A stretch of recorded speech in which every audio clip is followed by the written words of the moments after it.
Hi there everyone, it's Bren here and welcome back to my gardening channel. In today's video I'm going to show you how to make an easy DIY rustic garden arch that costs no more than $10 to make. So I'm going to start off by showing you what I've made and then we'll go through the steps of how to create this beautiful garden feature. So here we go, this is what we're going to make today, an easy DIY rustic garden arch, and I think it fits in really well with my cottage style garden. It looks really pretty just sitting right there, and I've just weaved in some plants that have already been there. So on this side here there's a few zinnias, I've just weaved them through some of the side panels, and there's a tomato plant over here just to give you more of an idea of what it would look like. I do think this is very versatile, so you could make one of these maybe for a garden party, or you could even make it as a wedding arch as well. And I love the way the pieces of wood stick out the side here. You can hang your gardening tools on it, or you could put fairy lights. And the pieces up here on the top, my friend gave me them. You can't really see too well here, but I'll see if I can go a bit closer. There is some lichen growing on them.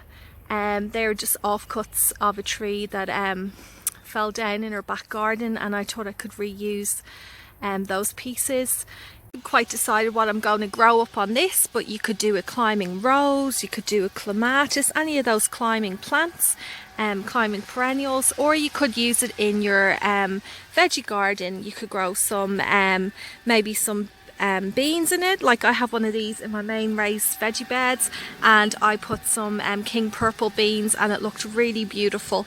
But we're in autumn now, soon to be in winter, so what I might put in here is I might put some of my favourite flowers, which are sweet peas, and I think they will look really stunning on this structure.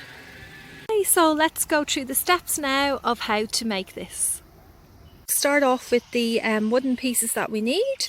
So we need 4 pieces here of 2-meter lengths of branches, which is 6 foot 5 inches. Then we need 2 slightly shorter branches here, which is 1.6 meters, 5 foot 2 inches. And then I need a pile of even shorter branches, which are 1 meter in length, which is 3 foot 2 inches. We'll now have a look at other materials that could be used in this project. Over here you have the measuring tape. I usually don't bother with a measuring tape. I think you'll find as you make more of these garden arches, you'll get more confident and have a feel for what sizes you need. Okay, and I'll start here. So there are a few options that you can use to tie the branches together. You can use twine, which I will be using today. You could also use Ziploc ties, or you could use something like this that I got from a craft shop, which is some wire. This one only cost $2.95, which is quite a good value, and it has a wire cutter in with it as well. But today I'm going to use some of this. Now I did buy this in bulk, so this cost me around $11, but I would say approximately I will only use about $1 to $2 worth of the twine.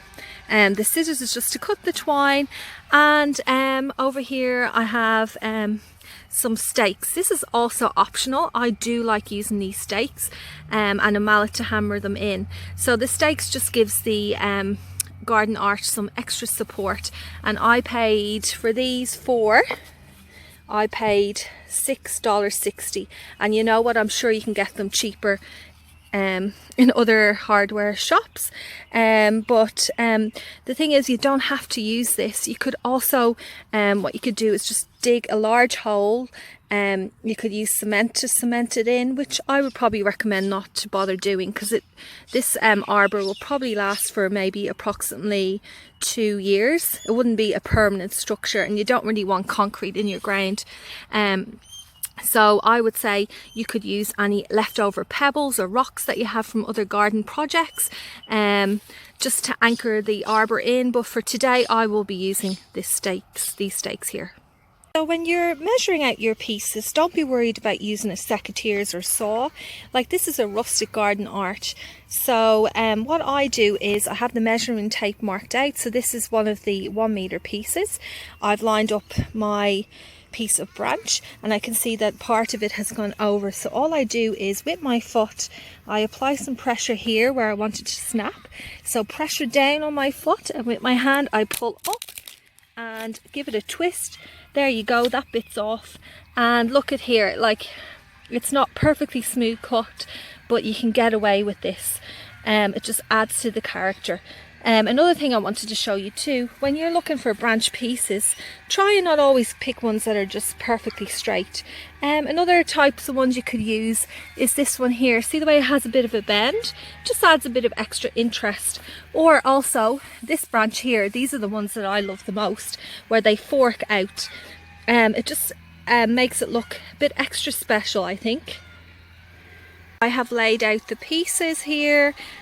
So that's the side sections and the top section, and what I'm going to do now is I'm going to leave approximately about a foot here at the base, which is about 30 centimeters. I'm going to leave that bit free, and then I'm going to get the smaller 1 meter sticks and I'm going to start lining them up all along here, leaving about maybe a 20 centimeter gap or so, but it's really up to you. So I'm going to do it all the way up here to the top. I'm going to do it across the top panel and down the base, make this side section, making sure that I do leave a bit of space there so I can use that to bury it into the ground. Cut out some pieces of twine here, so these are approximately 40 centimeters in length, and what you need to do is you need to, in every place where there's a connection between two pieces of branches, you need to tie these up. So you've got quite a few to do. This part is time consuming, but it's really important that you get a nice tight fitted knot, so that it makes the structure more sturdy. So I'm going to start off here, and it's a bit tricky for me to do with one hand, but what the idea is you do a figure of 8. So you loop the piece over, tie back underneath, and just give it a bit of a wiggle to make sure it's nice and secure. I've done that, I've tied all of them up, and if you like, after you've tied them up, you can just trim off the excess of the twine that's sticking out. So I'm going to assemble the pieces together now. It is easier if you have two people, so someone can help you hold the structure while you're tying it together. But if you're by yourself, I just lean it up against this fence, or you could use a wall, and then you just tie it up. So I'm going to do that now. I'm going to tie the two side sections onto the top piece. So I have the structure assembled now. I just have it leaning on the side, and I am going to put it over here in this area. Now I have just dug out 4 holes, which are approximately 30 centimeters deep, where I'm going to put each of the 4 corner sections here, 1, 2, 3, 4, into it. I'm going to backfill it with some soil, and then I'll move on to the next step. So I've put the arbor in, and I'm a bit out of breath after doing that. That was hard work, especially doing it by yourself, but I can tell you that it is possible. Anyway, so the next step is I have backfilled the holes, and it looks pretty sturdy at the moment, but I'm going to use these 4 stakes now, and I'm going to hammer them in and tie them with some twine. I'm going to hammer them in at the back so they're a bit out of sight. So everyone, it's finished now. I've hammered the 4 stakes into the base, and I noticed there was a bit of a gap on top here, so I added an extra piece of wood. But I am so happy with how it turned out. Especially I love the extra feature of the lichen branches on top that I got from my friend's garden.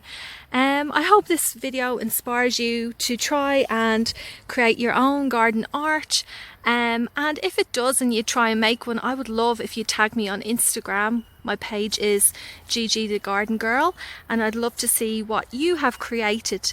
And if you have any questions at all, please put them in the comments below, and I'm more than happy to answer them.